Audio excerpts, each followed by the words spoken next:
السلام عليكم ورحمة الله وبركاته. بسم الله الرحمن الرحيم.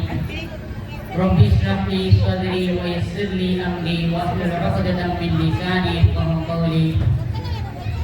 Honorable correspondent, respected chief guest, principal and headmistress, below teachers, esteemed management, dear parents and brothers and sisters, a very warm and peaceful evening to everyone present here. We begin by praising Allah subhanahu wa ta'ala, the most merciful, the sustainer of all world, who has blessed us with the opportunity to gather here on our year of 10th year annual day of our Huda Matriculation School. Allah says in the Noble Quran, Allah will raise those who have believed among you and those who have given knowledge by degrees. It is the immense honor and deep humility that I stand before you to extend a heartfelt welcome to you all. To our this occasion is not merely a celebration of achievements, but a reflection of our commitment to nurturing young minds with knowledge, discipline, and strong Islamic character. First and foremost, I extend my respectful warm welcome to our distinguished chief guest, Maulana Shamsuddin Qasimi. He is not only a respected Islamic scholar who spreads the light of Quran and Sunnah, but also a visionary mentor who has guided many students towards excellence in the field of civil service through IAS Academy. We are truly honored and blessed to have such an inspiring personality among us today. I would also like to express my sincere gratitude and welcome to our respected management, Honorable Correspondent Muhammad Ismail and respected headmistress. This year marks a very special and historic milestone for our school. What was once a nursery school has now been, with love of Allah subhanahu wa ta'ala, been elevated to a matriculation school.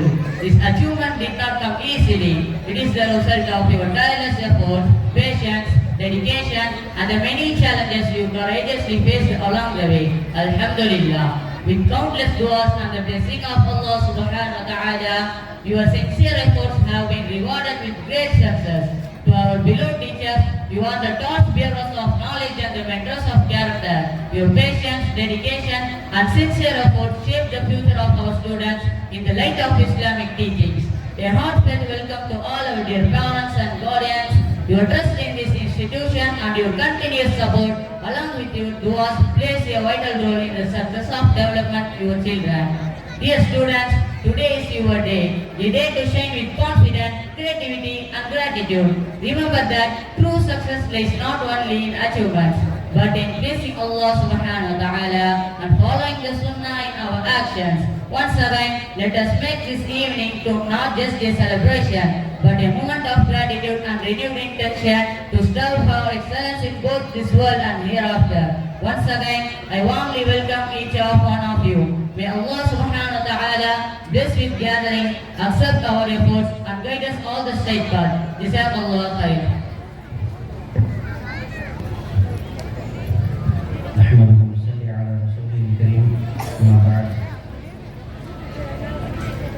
அன்பு நிறைந்த இஸ்லாமிய பெருமக்களே, சகோதரிகளே, இந்த தருணத்தில் அல்லாஹ் ரப்பல் ஆலமீன் நம் அனைவரையும் கபூல் செய்வானாக. அடுத்தபடியாக மேடையை அலங்கரிக்கக்கூடிய முக்கியஸ்தர் அவர்களை மேடைக்கு அழைக்கப்படுகிறார்கள். நமது பள்ளியின் தாளாளர் ஏ யாஜாஸ் முகமது இஸ்மாயில் மற்றும் சிறப்பு விருந்தினராக மௌலானா மௌலவி ஷம்சுத்தீன் காசிமி மற்றும் மௌலானா மௌலவி அல்ஹாஜ் முஹம்மது அலி ரஷாதி, நிறுவனர் தாருல் உலூம் முபாரகா, மற்றும் chairman of JPR steel Janab Jayir Hussain, மற்றும் மவுண்ட் ஹீரா ஸ்கூலுடைய அட்மினிஸ்ட்ரேட்டிவ் ஆஃபீஸர் ஷாஹுல் ஹமீத் அவர்கள், மற்றும் ஆனந்தா ஸ்கூலுடைய தாளாளர் அப்துல் ரசாக் ஆகியோரை மேடைக்கு வருமாறு அன்புடன் கேட்டுக்கொள்ளப்படுகிறார்கள். நம் பள்ளியின் தாளாளர் அவர்களை அறிமுக உரை ஆற்றுமாறு அழைக்கின்றோம்.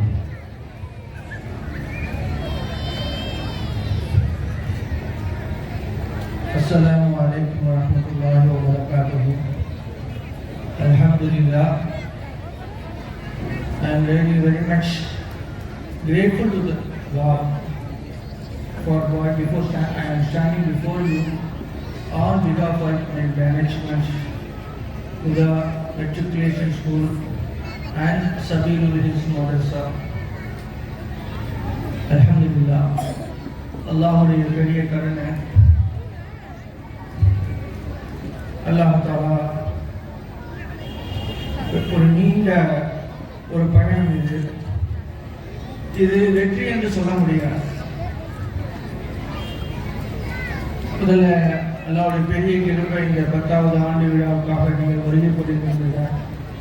மௌலானா சம்சுதீன் காசிம் பல வேலைகளுக்கு மத்தியில் அவங்க நம்ம சொன்ன உடனே முதல்ல ஒரு தேதி சொன்னோம். இல்லைம்மா அது 10th எக்ஸாம் இருக்கு, வேற ஒரு தேதி எதுவுமே சொல்லணும். உடனடியாக அவங்க நமக்கு நீங்கள் வச்சுக்கிங்க இன்ஷால்லா நான் வந்துடுறேன் அப்படின்னு சொன்னாங்க. நேரில் வந்து சொல்கிறோம் போனோம் சார், இல்லை அது அவசியம் இல்லை அப்படின்னு சொல்லி. அதே மாதிரினா நம்மளுடைய அதாவது பண்ருட்டி பைத்துல் ட்ரஸ்டுடைய ஃபவுண்டர் சொல்கிறோம், ஒரு முன்மாதிரியான அதே மாதிரி ஜேபி ஆஸ்திரேலியா நம்முடைய அண்ணன் நம்ம கூடயே இருக்கிறாங்க. 10 வருஷமாக எனக்கு ரொம்ப ஆக்கம் ஊக்கமும் கொடுத்து கொண்டு இருக்கிறவங்க சொன்ன நேரில் கூட நம்ம இருக்கிறப்ப யாருக்குமே நான் நேரில் வந்து சொல்லலை. எல்லாருக்கும் ஒரு அன்பு இருக்கேன் நம்ம பேரில் ஒரு மசூல்களில் அந்த அன்புக்காக ரொம்ப அதிகமான நன்றியை செலுத்திருக்கிறேன். அதில் ஒவ்வொரு மூலமாக நம்முடைய மவுண்ட் ஹிரா ஸ்கூலுடைய நெல்லிக்குப்பம் மவுண்ட் ஹிரா ஸ்கூலுடைய ஏஓ அட்மினிஸ்ட்ரேஷன் ஆஃபீஸர், அதே மாதிரி பட்டாம்பக்கத்தில் இருக்கக்கூடிய ஆனந்தா ஸ்கூல், இவங்கெல்லாம் நமக்கு நெருங்கிய நண்பர்கள் இருந்தோம். அல்ஹம்துலில்லாஹ் சொன்னோடனே நம்முடைய அழைப்பை ஏற்றி இங்கே வந்ததுக்கு நன்றி கொடுக்கிறேன். இது நம்மளுடைய பயணம் 10 ஆண்டுகளாக தொடர்ந்து நடந்து கொண்டிருக்கிறது. இது வெற்றி என்று நம்ம சொல்ல முடியாது. இது வெற்றி எப்பன்னு சொன்னால் எந்த நோக்கத்திற்காக நம்ம ஆரம்பிக்கப்பட்டதோ, என்ன நோக்கம்? இன்னைக்கு மக்கள் என்ன சொல்றாங்க, இது ஒரு மதரசாங்க, இது ஒரு மதரசா குர்ஆன கொடுக்கக்கூடிய ஒரு கல்வி நிலையம் என்பதாக சொன்னோம். இது எங்களுடைய அது எங்களுடைய நோக்கம் இல்லை. இதுக்காக பல மதரசாக்கள் இருக்கு, பல விஷயங்கள் இருக்கு. என்ன நோக்கம் என்னன்னு சொன்னா, ஒவ்வொரு பிள்ளைகளையும் ஹாஃபிஸ் ஆக்கி ஆலிமாக்கி உலகத்துடைய துறைகளுக்கு நாங்கள் கொடுக்குறோம். அதிகமாக நான் பேச விரும்புகிறேன். என்ன காரணம் சொன்னால், எல்லா விஷயத்தையும் நம்ம உங்களுக்கு கொடுக்கக்கூடிய நோட்டீஸில் நம்ம கொடுத்துருக்குறோம். பல முறை உங்கள்கிட்ட பேசியிருக்கிறோம். நாம இந்த நேரத்தில் நல்ல தருணத்தில் நான் அதிகமாக நன்றி சொல்ல கடமை யாருக்குன்னு சொன்னால் என்னுடைய பெற்றோர்கள் தான். என்னோட பெற்றோர்கள் அவங்க எங்க மேல நம்பிக்கை வைக்கிறேன்னு சொன்னா இந்த அளவுக்கு நமக்கு பிள்ளைகள் வந்திருக்க மாட்டாங்க. அல்ஹம்துலில்லாஹ். சரி, இப்ப நம்ம ஏரியில பார்த்தோம், எவ்வளவு மாணவர்கள், கிட்டத்தட்ட 200க்கும் மேற்பட்ட மாணவர்கள் நம்ம கிட்ட கிளாஸ் இல்லைன்னு சொல்லி வெளியே அனுப்பிச்சோம். அந்த பெற்றோர்கள் கண்ணீர் விட்டது அது நமக்கு அல்லாஹ்வுக்கு மட்டும்தான் தெரியும். இந்த பள்ளிக்கூடத்துல படிக்க முடியல, இதை விட்டு நான் போற வச்சுக்கிட்டு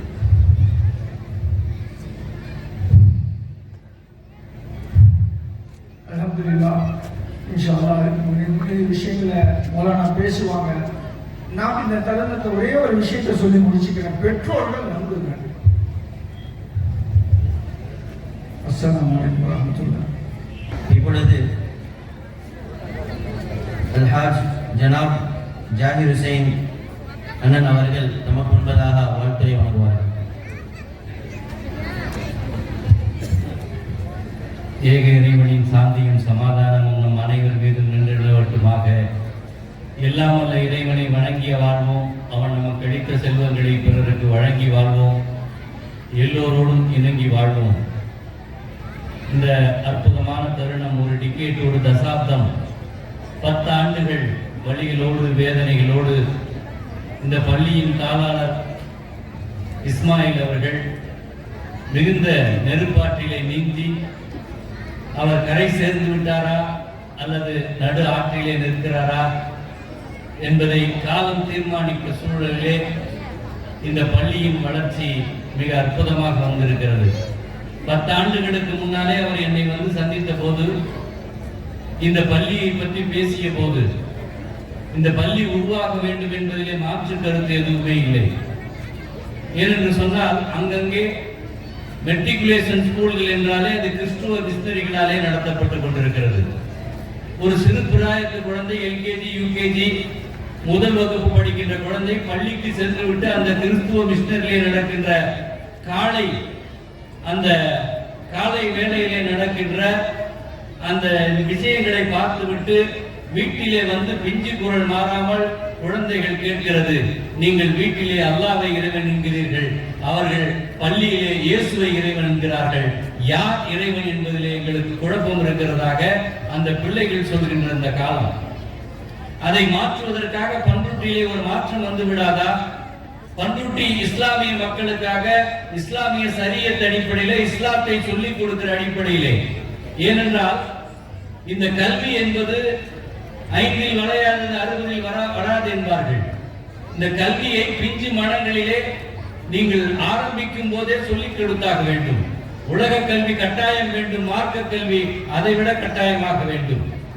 மார்க்க கல்வி என்பது ஒரு குழந்தையை மார்க்கம் சொல்லிக் கொடுப்பது மாத்திரமல்ல, பெற்றோருக்கு தலை வணங்குவது, பெற்றோரை ஏற்றுக்கொள்வது, பெற்றோருக்கு மரியாதை செய்வது, பெற்றோருக்கு அன்பு செய்வது, பெற்றோருக்கு பணிவிடை செய்வது.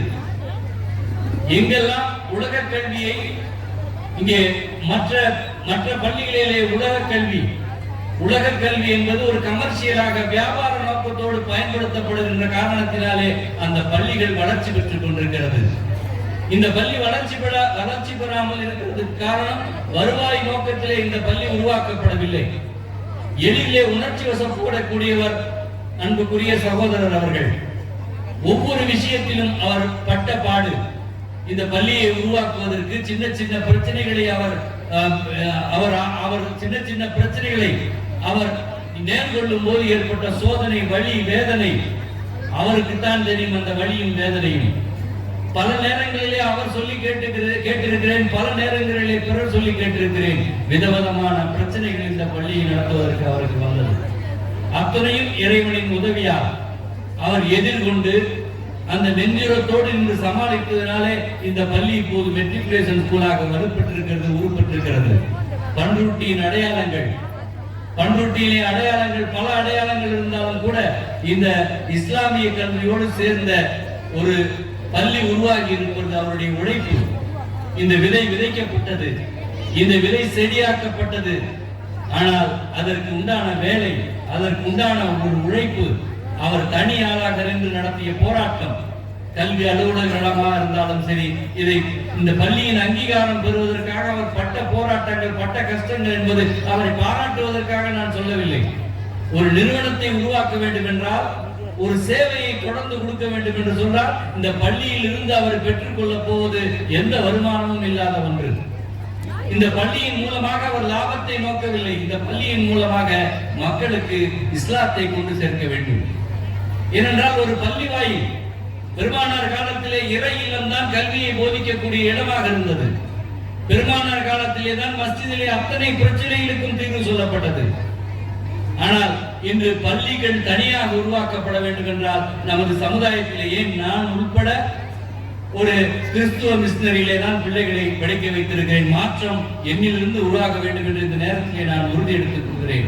அன்புக்குரிய பெற்றோர்களே, உங்கள் குழந்தைகள் உங்களுக்கு கட்டுப்பட்டவர்களாக, இஸ்லாத்தை சரியாக புரிந்து கொண்டவர்களாக, ஏனென்றால் இங்கே இருக்கிற நீங்களும் நாங்களும் எத்தனை பேருக்கு 30 ஜுஸ்வையின் குர்ஆனை ஓத தெரியும் என்பதை நாம் நம்முடைய மனசாட்சியை தொட்டு கேட்டு பார்க்க வேண்டும். தாய்மார்களும் சரி, ஆண்களும் சரி, நமது அத்தனை பேருக்கும் 30 ஜுஸ்களை குர்ஆனை பார்த்து ஓத தெரியுமா என்பது மிகப்பெரிய சந்தேகத்திற்குரிய கேள்விக்குறி. இஸ்லாம் குர்ஆன் கடத்தி வரப்பட்டது அப்போது அச்சு எந்திரங்கள் என்பது இல்லவே இல்லை. 1500 ஆண்டுகளுக்கு முன்னாலே அங்கே மக்காவிலே, மதீனாவிலே இறக்கப்பட்ட குர்ஆன் கடத்தி கொண்டு வரப்பட்டது இதயங்களின் மூலமாக. இமாம்களின் இதயங்களிலே கடத்தி வரப்பட்ட குர்ஆன் இப்போது வேறொரு தலைமுறைக்கு மடைமாற்றம் செய்யப்படுகிறது, இன்று செய்யப்படுகிறது. 2 பக்கங்களை மரணம் செய்வதற்கு நாம் படுகின்ற கஷ்டங்கள் கொஞ்சம் நஞ்சம் இல்லை. ஆனால் 30 ஜுஸ்களை அவர்களுடைய இதயத்திலே ஏந்துகின்ற இமாம்கள் அந்த இமாம்களை உருவாக்குகின்ற இசுகளை உருவாக்குகின்ற ஒரு அற்புதமான இடமாக இந்த இடம் இருக்கிறது. வருங்காலம் வரலாற்றிலே இந்த இடம் நிச்சயம் பொறிக்கப்படும். அதிலே மாற்று கருத்துக்கள் என்பது எப்போதும் இல்லை. ஏனென்றால் நானும் ஒரு இமாமின் பேரன், இமாமின் மருமகன், இமாமின் வழிகள் வேதனைகள் அத்தனையும் அறிந்தவன். ஒரு இமாம் எத்தனை சம்பளம் வாங்குகிறார், அவர் குடும்பம் அந்த இமாமின் வருமானத்திலே சந்தோஷமாக இருக்கிறதா என்று கேட்டால் நிச்சயம் இல்லை. தமிழகம் எங்கும் இருக்கின்ற 8000 சொச்சம் பள்ளிகளிலே இன்று 4500 பள்ளிகளிலே வட இந்தியாவில் இருந்து தருவிக்கப்பட்ட இமாம்கள் தொழ வைத்துக் கொண்டிருக்கிறார்கள். ஹோட்டல்களிலே சர்வர்களைப் போல பள்ளிகளிலே வட இந்தியாவில் இருந்து தருவிக்கப்பட்ட இமாம்கள் 2 in 1 இருக்கிறார்கள். பிலால்கள் இல்லாத பள்ளிகள். இமாம்களே பாய் விரிக்க வேண்டும், இமாம்களே பள்ளியை சுத்தம் செய்ய வேண்டும், இமாம்களே பாத்ரூமை சுத்தம் செய்ய வேண்டும், இமாம்களே தொழ வைக்க வேண்டும். ஜும்மா பயான் என்பது வெற்று கலாச்சாரமாக போய்விட்டது. ஏனென்றால் தமிழ் பேசுகின்ற முஸ்லிம்கள் வாழுகின்ற பதியிலே யூபியிலும் பீகாரிலிருந்தும் வருகின்ற முஸ்லிம்கள் பேசுகின்ற இமாம்கள் பேசுகின்ற பயான்கள் இங்கே புரியாமலே போகிறது. ஜும்மா சடங்காகி போய்விட்டது. ஜும்மா பயான்களிலே பல கருத்துக்களை எடுத்து சொல்கின்ற வாய்ப்புகள் கொஞ்சம் கொஞ்சம் தேய்ந்து வந்து கொண்டே இருக்கிறது. ஏனென்றால் ஒரு தமிழ் இஸ்லாமிய இமாம்கள் தனது பிள்ளைகளை இமாமாக்க பயப்படுகிறார்கள். காரணம் பொருளாதார பின்னடைவு. இமாம்களை இந்த சமூகம் மதிப்பதே இல்லை. எந்த சமூகம் இமாம்களை கொண்டாடியதோ, எந்த சமூகம் இமாம்களை தூக்கி பிடித்து நிறுத்தியதோ, எந்த சமூகம் இமாம்களை வானுலக பராமரித்ததோ அந்த சமூகம் அடுத்த தலைமுறையின் காரணமாக இமாம்களை பேணுவதற்கு துணிவில்லாமல் அல்லது இமாம்களை பேணுவதிலே ஒரு பரோபகாரம் இல்லாமல் இருக்கிறது. நிச்சயம் நீங்கள் நினைவு வைத்துக் கொள்ளுங்கள், எந்த ஊரிலே ஒரு இமாம் வறுமைக்குள்ளாக்கப்படுகிறாரோ அந்த ஊரிலே இருக்கிற செல்வந்தர்கள் நிச்சயம் வறுமைக்குள்ளாக்கப்படுவார்கள். இமாம்கள் செழுமையாக்கப்படும் போதுதான் ஊர் வலிமையாகும். இஸ்லாத்திலே இங்கே பண்ருட்டி நகரத்திலே 7000 பேர் இருக்கிறோம். இங்கே சுத்தி 20-25 மஸ்ஜிதுகள் இருக்கிறது.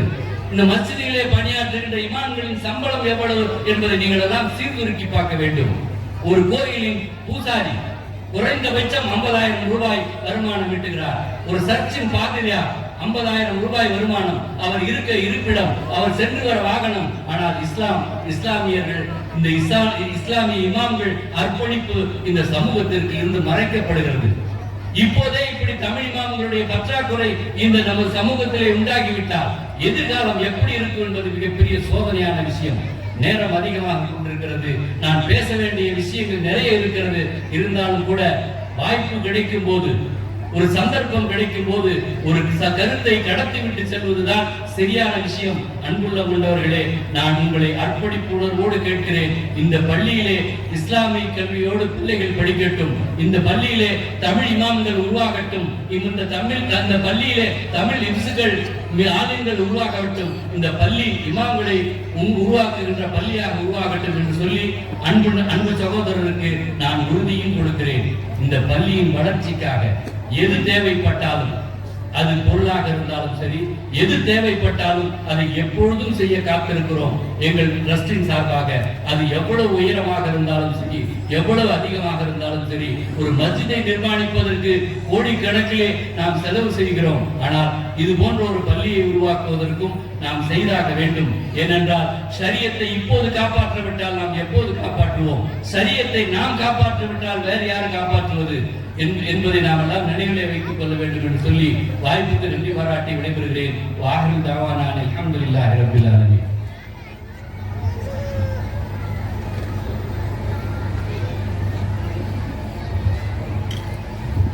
ஜஸாக்குமுல்லாஹு கைரன் கஸீரன் ஃபித் தாரின்.